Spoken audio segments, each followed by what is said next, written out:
Daily. Taste the Daily. பிரதமர் பேசுறாரு, தண்ணிக்காக கூட்டணியில் இருக்கிற 2 கட்சிகளும் அடிச்சுக்கிறாங்கன்ற.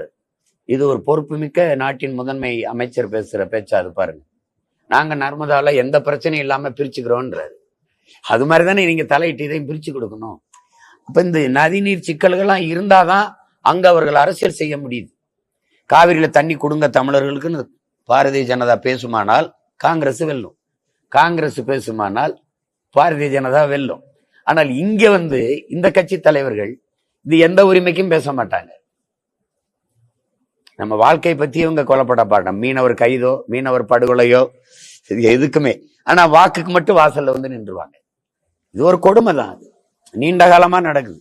இப்ப இதை நான் என்ன நினைப்பேன்னா, இந்த அரசு தராதது. ஏன்னா அது இங்க இந்த தமிழ்நாடு ஒரு பொருட்டா நினைக்காது.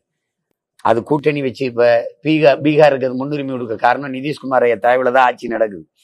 ஆந்திராவுக்கு கொடுக்கும்னா அது ஐயா சந்திரபாபு நாயுடு தயவு தேவைப்படுது. இப்ப நம்ம அங்க உங்களுக்கு ஒண்ணும் இல்லை, அதனால அது வெறுப்பை காட்டுது.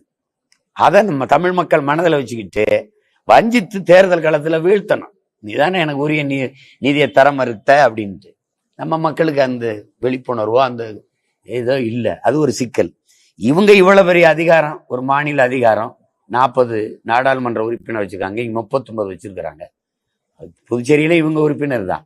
அப்படி இருக்கும்போது இவங்க சண்டையிட்டு வாங்காம இங்க எங்களுக்கு நிதி தரலன்னு புலம்பிக்கிட்டு இருக்கிறதுக்கு ஒரு அதிகாரம் இருக்கு சொல்லுங்க.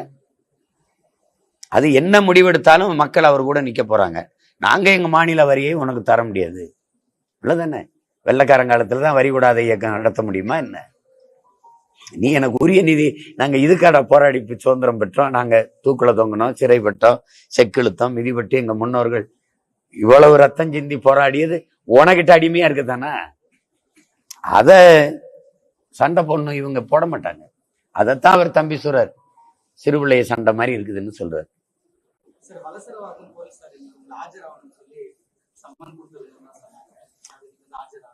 அது சொல்லுவாங்க. அது முதல்ல நாங்க ஏற்கனவே ஒரு தடவை சந்திச்சு எல்லாம் சொல்லியாச்சு.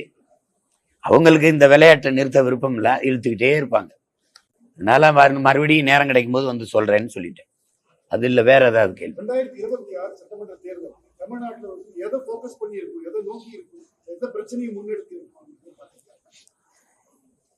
மற்றவர்களுக்கு தெரியாது. நாங்க ஒரு பிரச்சனை 2 பிரச்சனைனா இந்த பிரச்சனையே எந்த இடத்துல எந்த துறையில பிரச்சனை இல்லைன்னு மட்டும் நீங்க சொல்லுங்க. இதுதான் பிரச்சனை சொல்லுங்க, நாங்க அதை முன்னிறுத்தி போறோம். ஒண்ணு சொல்லுங்க, எது பிரச்சனை இல்லைன்னு சொல்லுங்க.